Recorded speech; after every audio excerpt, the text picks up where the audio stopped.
Mike Twombley, health coach and 6-pillar practitioner, here with 6-pillar living and Dr. Aajay Shah. We're here today to bring you sleep. Now, sleep is the pillar number 3, and we're jumping into branch 1, which is going to be quality. Coming off of nutrition and exercise, sleep is second to neither of these. It is incredibly important, and quality is key.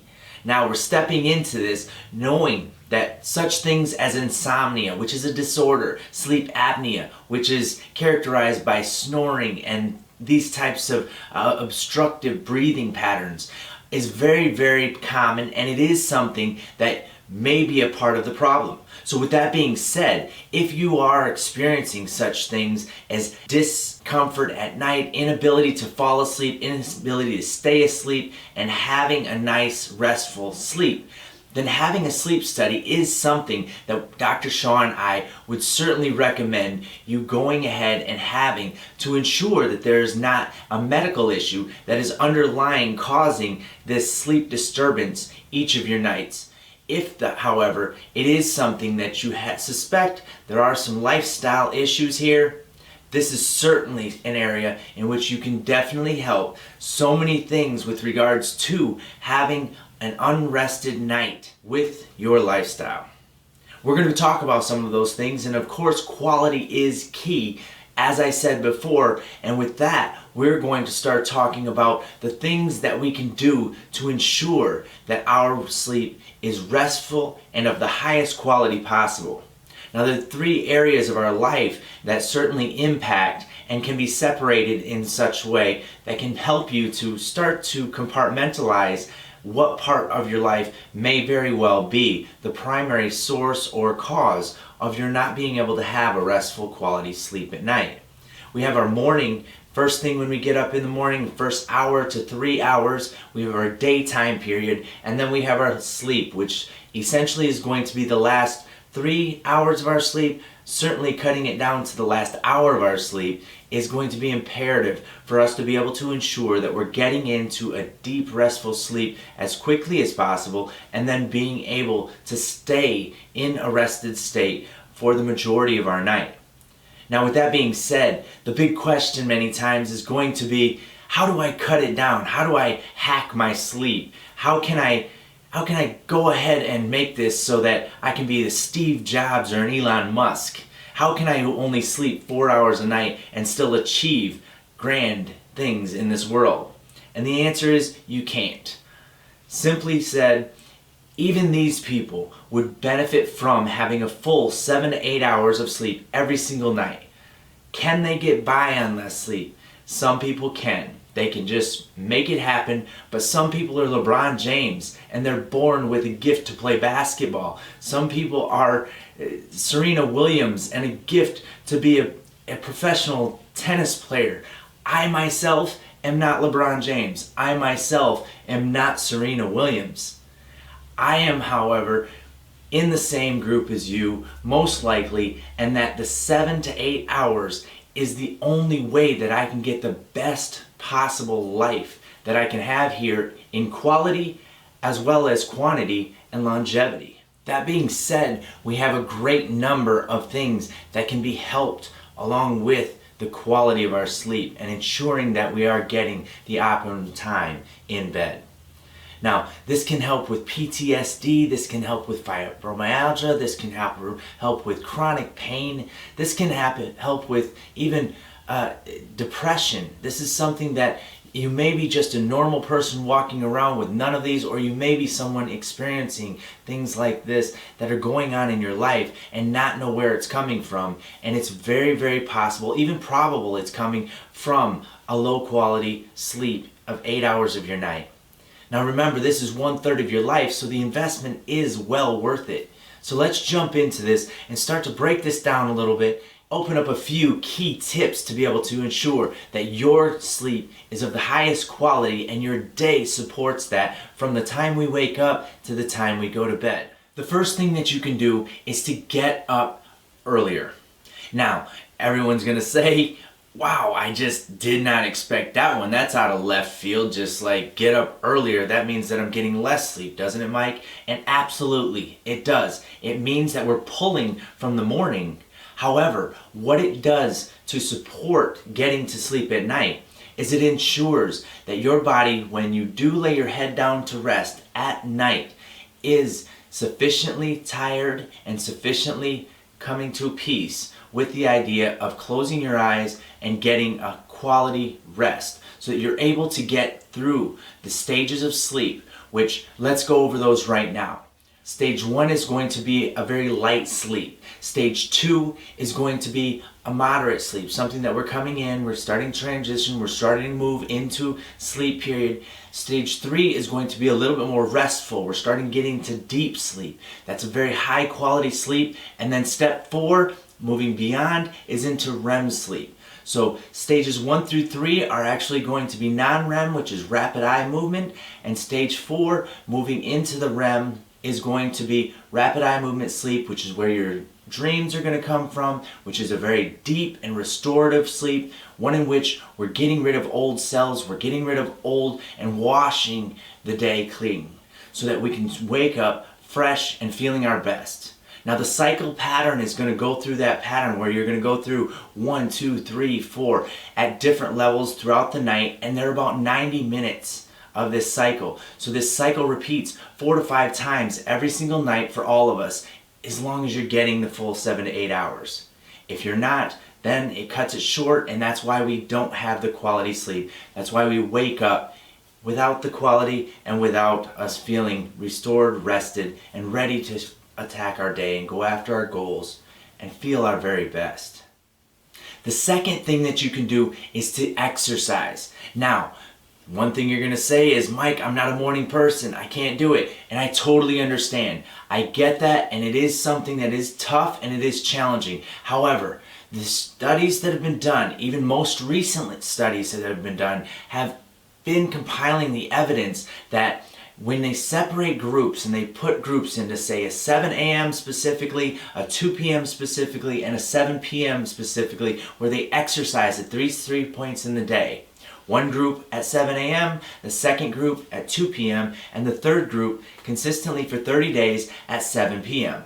Now, each of these groups got great results. They felt, like they were getting stronger. They were moving in the direction of their goals. However, there were far more results from the first group in the 7 a.m. group.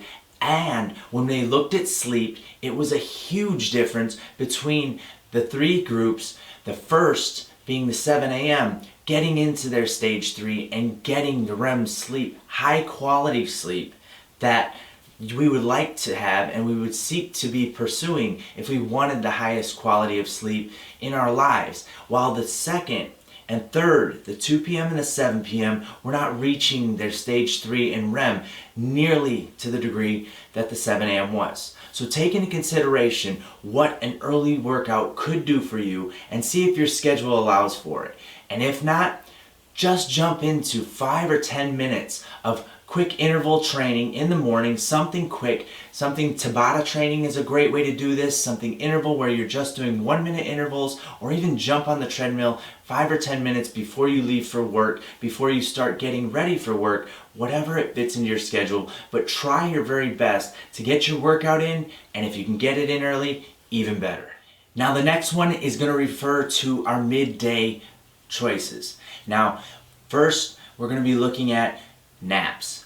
Naps are something that I totally understand, and we definitely understand that sometimes when, say, a boyfriend or a girlfriend or a wife or a husband or a loved one has to talk about something, a lost job, so the stress is incredibly high, a project at work, possibly anything that could come into your life that's going to pull away from your ability to get your full 7 to 8 hours of sleep, and certainly pull away from the quality of sleep that you have. A nap is a way to supplement that sort of a night and situation. However, try to get it in earlier in the day if you do have to have a nap, and certainly don't take naps as a regular thing. It's like taking Ambien to go to sleep on a regular basis or every night. Ultimately, you become dependent on it, and it works against you to be able to get to sleep naturally and to get into a deep sleep that we're all looking for. So very, very important. Don't take naps unless you absolutely have to, and try your very best to not take them ever or at all if possible. Very, very key. And the second part of our middays that's going to be incredibly important is our having the best possible nutrition coming in. A healthy diet has been proven to increase the quality of sleep and allow for the body to be able to not spend so much time in those first and second stages, but actually move forward and move into our deep sleep and our REM sleep, which is reparative and allowing for our hormone levels to come up, our body to be able to cleanse, and our bodies to be able to wake up feeling our very best to pursue our days. And again, quality is key and the outcome of good nutrition. And speaking of nutrition, moving forward into our evening hours, try not to eat anything within 3 to 4 hours of going to bed. I know sometimes work will push us late and that sort of a thing, and do your very best to eat your very healthiest and do your very best to eat things that are water-based if you're going to eat closer to bed. However, don't eat anything that's going to take hours to digest, as well as do your very best to pull those evening dinner meals into a period of time that is, say, 6 o'clock or even 7 o'clock at the latest, and then don't have anything after that. It's very, very key for you to be able to put your head down on your pillow and allow your body to come to a resting point. Because remember, when we're digesting, our body temperature is up, our heart rate is elevated. We are pushing all of our nutrients down into our gut to do this digesting, rather than allowing our body to cleanse and clear the brain as well as the rest of the body during this deep sleep that we're seeking to get into, which we will never even step into if our body is working very, very hard inside to digest food that's stuck in the gut for hours beyond the time that we lay our heads down. This will be very, very damaging and not allowing us to be able to get into the quality that we are pursuing. Next, we have turning off our screens at night. All of us have done this, all of us do this, where we watch TV even in bed, but certainly have laptops, our phones, everything else. So put aside the last hour of your night and set aside a no screen time, a shut off time, whatever you want to call it, but close all laptops, turn off all cell phones, the screens themselves, and plug them in to be charged for the night. Set them aside, make sure the alarm is on, and step away from all electronics for the last hour leading up to your bedtime. So if your bedtime is 10 p.m., at 9 p.m., turn off all screens. Step away, go to bed, read a book, or lay down, or sit with some something warm in your hands is a wonderful way to do this.